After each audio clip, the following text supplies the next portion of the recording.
Oh. Okay, this is Nick at Rubicon Real Estate and Paladin Mortgage. And we're going to talk briefly about loan to value, right? Because how much will a lender lend, right? You go to a lender, you want to borrow money on a project, how much do they lend, okay? And there's a ratio, okay? So let's say, Paul, you want to refinance your house. And it's worth $500,000, and you owe $300,000. Let's use these figures. Let's say your property is appraised at $530,000, okay? But the lender says we're only going to lend 70%. Okay, so if a property has a sales price of $530,000, and a lender will only refi or lend 70% of the loan to value, then the lender will lend 70% of as the loan amount based on the appraised value.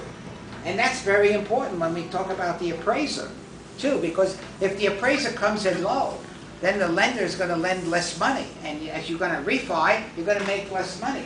So you want to borrow as much as you can, so you can go on and invest that money wisely, right? You do not buy a new Mercedes, and you do not buy a boat. The boat is the worst thing you could buy, okay?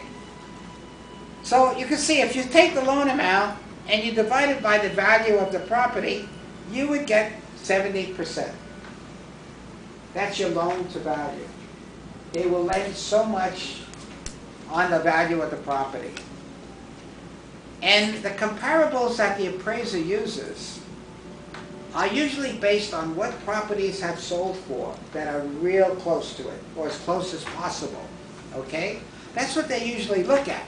But in truth, the appraiser really comes to us. That's what happens. So, you go to your computer, Paul goes to his computer, and he sees through the MLS what properties have sold right near yours. Let's say 6 or 7 of them, okay? And you would use that when you meet the appraiser. Now that is a problem, because nobody wants to meet the appraiser because it's extra work. Nobody wants to work. You got to meet the appraiser. And you meet the appraiser with an envelope, and inside the envelope is your business card. And the first page, now this is critical. The first page of the escrow instructions, you copy that first page, and on that first page it gives you the sales price. You circle the sales price in red, because that's the value you are looking for. So if the property sold for $530, you want the appraisal to come in at $530. Watch what happens. If the appraisal comes in high, the owner is going to be very pissed off, because then he's going to think he sold it too low, and he's going to kill his real estate agent. All right? If the appraiser comes in with too low a value, the buyer is going to say, "Why did I buy this? You're telling me it's only worth $470,000. I paid $530. You're not going to have a deal, right?" This is how you do it. You don't want any of them to know. So when the buyer or the seller says to you, "Paul, what did the appraisal come in at?" You say, "All I know is it came in to value." I got that phrase from an attorney. An attorney said, "Nick, whenever they ask you, it came in to value. It came into value," meaning maybe the loan to value. I don't know. All I know is that it came into value. All right? Because whatever you say, you're going to be in trouble with one of them. All right? So it came into value, even though the buyer is paying for the appraisal. All right?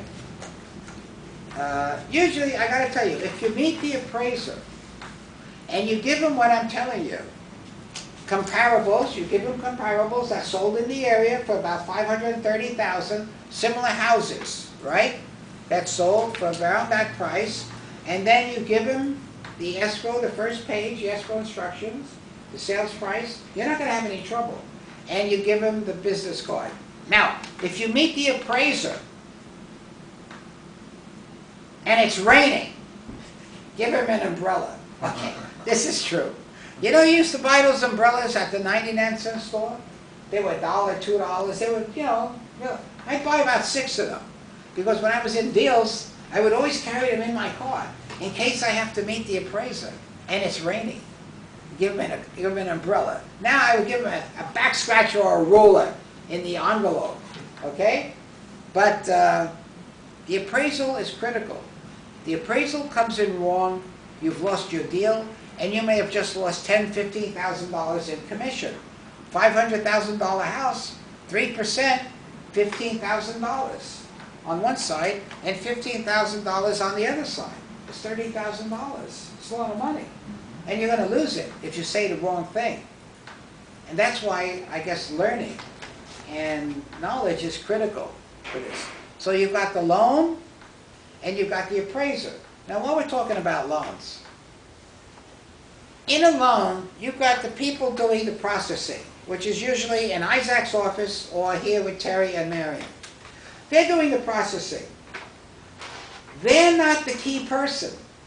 The key person is the underwriter at the lender. Now, the one thing you never do is piss off the underwriter. So we always tell the agents when we're in a deal, do not call anyone. Only talk to the processor, which is Marina or Terry, Marion, or Aaron and Isaac. That's what they're doing, processing, all the time. We only talk to them. If you talk to the underwriter, now the underwriter has a stack of loans on her desk. It's usually a hub. She has a stack of loans on her desk. And you call her as you're the agent, or I'm the agent, and I start yelling, where's the deal? What are you doing? I don't know any. She gets pissed off. And she takes your file, which is on top, and she puts it on the bottom. All right? And now you can just wait. And that's what's going to happen. So do not contact the underwriter. You always talk to the loan processor who is informed. And only the loan processor talks to the underwriter because the loan processor knows what to say. You say the wrong thing, you could screw up the deal. The loan processor wants to make the deal. Okay? Now, you're an agent. Richard the agent. We'll always pick on the young. Or we'll pick on Nicole. She's the agent. She's going to buy a house. The agent got the underwriter mad, okay, because they had to contact the lender and got that the underwriter. Everything now has gone south. Now, Richard was on the other side of the transaction. He starts saying, well, what happened? And before you know it, it snowballs. Richard is fighting with Nicole. Nicole is fighting with the processors. Everybody is mad at each other now. So you've got to follow the path, okay? And it'll work. It'll work that way. So you contacted the appraiser. Everybody's nice. Everybody likes you. No matter how mad you get, you must not start yelling and cursing people out. You never do that, okay? It doesn't work well in this business. And people will get mad at you and you'll never know it. And suddenly everything starts going south. Your whole life goes bad and you don't know why. You need a therapist. Right, Fred? You need a therapist. Because people are not going to say, you're dysfunctional, you're obnoxious. Your whole life will go bad and you don't know why. Because nobody wants to get into it. Okay, and here I will tell you, do it this way and it seems to work better on loans. And also on a house, will a lender lend on this property? How bad a shape is it? And do you go out and look at houses and give people ideas of what they have to do, right? Oh, of course. Put the house in shape? Right. What's the biggest problem they have, Anthony? Just minor aesthetics. Minor aesthetics, like the front door? Yeah, front doors, like that? just paint, Well, what do you think about drapes versus wooden? What do you, let's say I don't want to, I just want the house to look presentable. Mm-hmm. I don't want to make it a show place, all right? And I don't want to spend money. What should I do with the window treatments? Because that's one of the problems I'm having. Economical blinds. You think blinds are the cheapest? They're cheaper than drapes? I do, and I think that they are comparable to drapes. So I also think that people appreciate that look better. Blinds. You think blinds? I do. Michael, what do you think? Blinds? Michael does beautiful stuff. What do you think? Blinds? Blinds or drapes? Make a Nobody- house look I haven't seen a presentable. house with drapes in many years, to tell you the truth. Yeah, I know. Everybody- I know Yeah, how drapes. many I think times, the drapes are a little bit more like more custom. More you see them more in places that invest. Not the way I do it. Everything is white with me. Right. Why Most don't people, you- I think, go nowadays blinds. And You think blinds? I think that's the most common thing. Yeah, Are they they're more not expensive? expensive. More No, expensive? they're not very expensive. Oh, your blinds are cheap? They're not very expensive, I blinds, like to my knowledge. I like that word cheap. I like Well, I mean, cheap. look, you could buy the El Cheapos, medium grade, or very high You're grade. looking at El Cheapo here. Okay, Home Depot's got them for you. Home Depot, I like that, that's good. Okay, so loans are they're pretty easy, because on a loan, you say someone wants to refinance their house, it's very easy. You just come here, you get a 1003, which is your loan application, you go sit down with the owner and you just fill it out. This is not brain surgery, okay? And then Terry and Marion will prepare a good faith estimate. You gotta have that, so let them do it. I know what they're doing, I don't bother with that. And I get the good faith estimate, and then I just have the owner sign it, and we're on our way with a loan. Lending is pretty easy on that. The real estate, I think, is very difficult, and a lot of people say your work really starts when you get into escrow. I'm in a couple escrows now, and I gotta tell you, you gotta watch them. They're like children. You gotta wake them up in the morning and make sure they're working. You know, and so and I come in here, the first thing I do is I look at the red folders, and I look at the deals, and I see who I gotta call. There's always someone to call when you're in a deal. For me, it's like, you know you're really alive. Because if you don't do it, they're gonna call you. Here's the secret to an escrow company. But it's us too. Vita Mendez was she was an escrow officer, an escrow manager. She was the best in the business. And she retired. Terry, when Terry went into escrow, she had to learn a lot. So right away I said, who's the best? Vita Mendez. I called Vita Mendez up. I said, will you come and teach Terry escrow? Of course I will pay you. And whatever she wanted. So I paid her, and it was a different location, not here. And Vita Mendez would go and teach Terry escrow. So Terry has learned from the best. And Vita said there are only two things to remember in escrow. Two things. The first thing is you always stay ahead of your agent. You never have the agent call you for something you didn't do in escrow. You stay ahead of the agent. And the next thing you learn, money in, money out. That's all there is. Money in, money out. Like your business. Money comes in, money goes out. How much do you have left?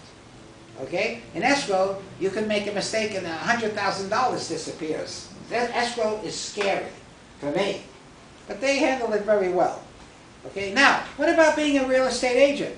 It's very important. Or a loan agent. You got to stay ahead of everybody in the transaction. Or they start calling you. And you're going to get upset, and they're going to get upset, and the deal goes bad. Okay? You never want that to happen. You always have to be pleasant and cordial. And you must stay ahead of the deal all the time. And if you don't, it'll get away from you. Like a pet or something, you know, that just starts running wild. Okay? So that's pretty much it. Are there any questions? Anybody got a question about anything? You know? If I was going to buy an investment, I would be looking for a house in a great area, completely run down, pitched roof, raised foundation. Very simple. Always want that raised foundation every time.